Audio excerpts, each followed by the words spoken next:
Seasonal Diary number 6. It's about Oshiki, summer, and all this doodling that's been going on since the last episode. So if you're new on the channel, this is a hitoyogiri. It's an ancient Japanese flute and its music changes with the seasons, so you don't play the same thing depending on the time of the year. In this diary, I am sharing a year of hitoyogiri playing, and since the last episode, slices of life of a hitoyogiri player told in drawings. You may be wondering why suddenly this drawing. The channel used to be only about playing and talking about my practice. If you've watched the previous episode, you probably noticed that I've been trying to expand my playing for a while. I thought, okay, I want to do something more. I want to get out of the house. And for me, the most natural way to do that was to go on errands.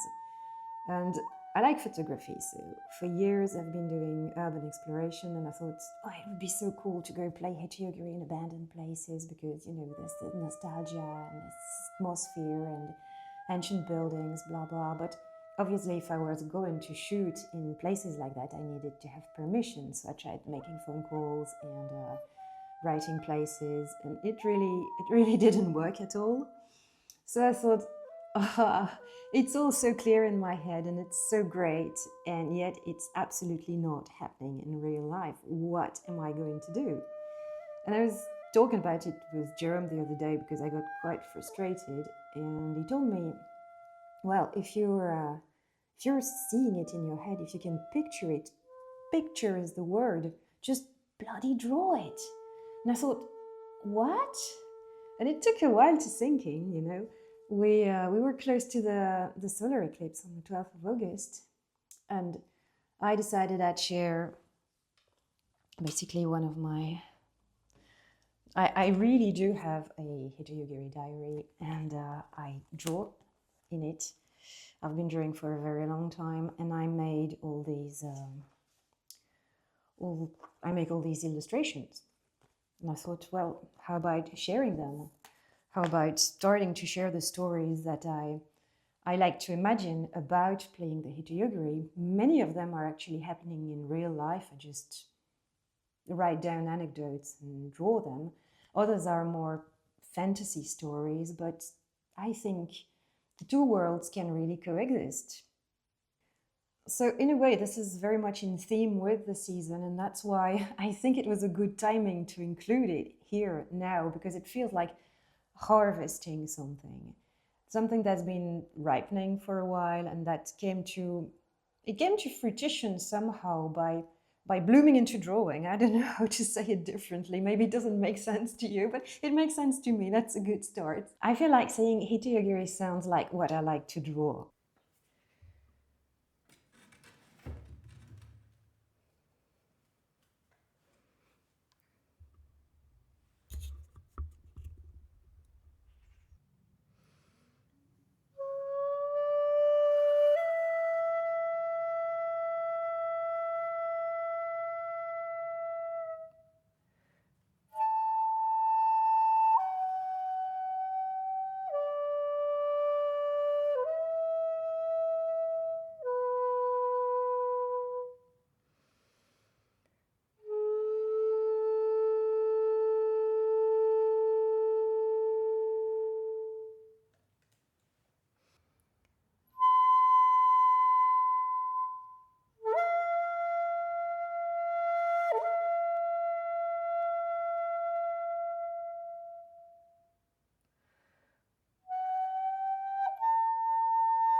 So earlier this afternoon, I've recorded what I'm at with the drawing and the hitoyogiri mixing. So you'll see that. And I've also, right afterwards, actually, I shared a little bit more about purely the flute playing and where I'm at in my playing, because there's stuff that I'm not so happy about at the moment, and maybe you're going through the same thing, and I'm sharing with you what I'm doing to try and get unstuck and move on, basically.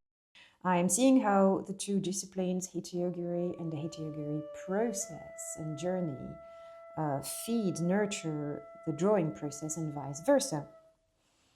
So I picked a kind of story that I've been telling myself if I had a chance to travel back in time and go see how hitoyogiri was taught back in the Muromachi era, in Japan, and how they were playing it, and hide behind a tree maybe and have a look at them and get some inspiration and hear the sounds as they were at the time.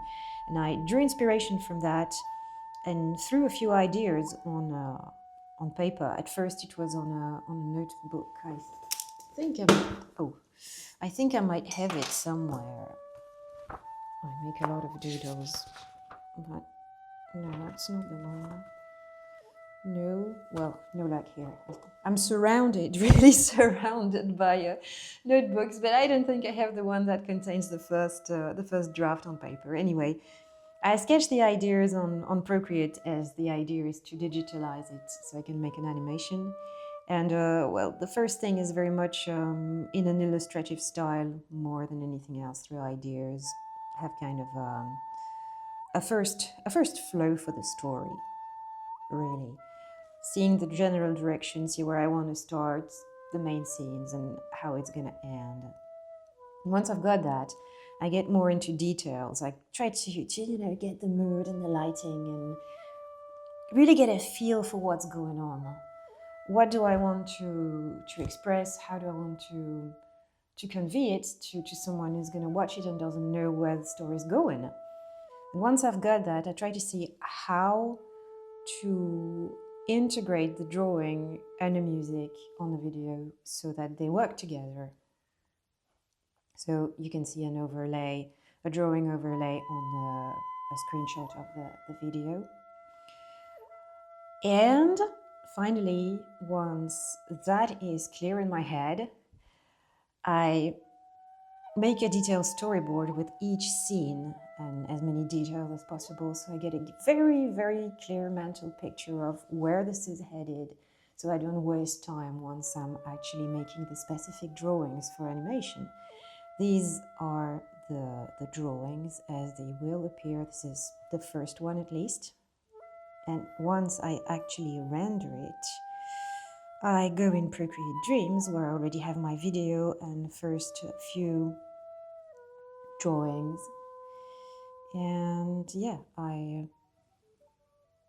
basically start putting things together and see how they're going to work together. It's a lot of fun. It's tons of work, but it's really thrilling because it gives an extra dimension, to the music. So I very much see this kind of new chapter, if you want, as a way to expand my playing. I don't see drawing replacing hitoyogiri if you're worried about it, because suddenly there's this drawing, all this drawing stuff that's coming in the videos. I want to see what happens when the two disciplines answer to one another. I'm also counting on drawing to help me stay raw with my hitoyogiri playing. And when I say stay raw, that's because lately I've been a little bit unhappy with what I play. Mostly I feel it's getting a little too polished. And if you compare my playing to Nick's, for instance, well, his playing is staying very raw, and we discussed it this morning actually. He was saying you gotta remember to have fun. It's not just, he was comparing it to what his teacher taught him when he started playing. It was shakuhachi for him. And he was saying, if I remember correctly, that his teacher was telling him that it's not about swimming like doing the crawl all the time, but it's about knowing when to flip yourself on your back and let yourself float. Now, I feel I haven't been doing enough floating lately, so I'm hoping drawing is going to help me to do that, because it's going to put the focus slightly on the side. There's a nice image for that. I don't know if you're into watching the stars, but if you like stargazing, when you want to see the color of a star, like you've got supergiants that are blue or supergiants that are red, in Orion, for example, you've got Betelgeuse, which is blue, and Orion, which is red. Yes. And if you want to see the color of a star, if you look straight at it, it will be a lot harder. Whereas if you look a little bit sideways, you will see the color of the star much more clearly. I don't know if you've tried that, but test it, it's fun. And I feel that in hitoyogiri, or in music, in any artistic practice at some point, you gotta shift your attention slightly to the side, or you'll become hyper-focused, and what you do becomes, it loses its flavors. I feel I'm going through that at the moment. I've had that with drawing, because I've been drawing much longer than I've been playing hitoyogiri, obviously. I actually have a degree in illustration. So yeah, I've been drawing ever since I've been able to draw a pencil, to hold a pencil. And so I ran through this problem much earlier. And my solution was, for instance, to learn drawing with both hands, because if I draw with the same hand all the time, at some point my lines become too regular, too polished. I don't like drawing pretty stuff, maybe because I'm not capable to draw pretty, but it's just not something that feels natural when I do it. I don't like it.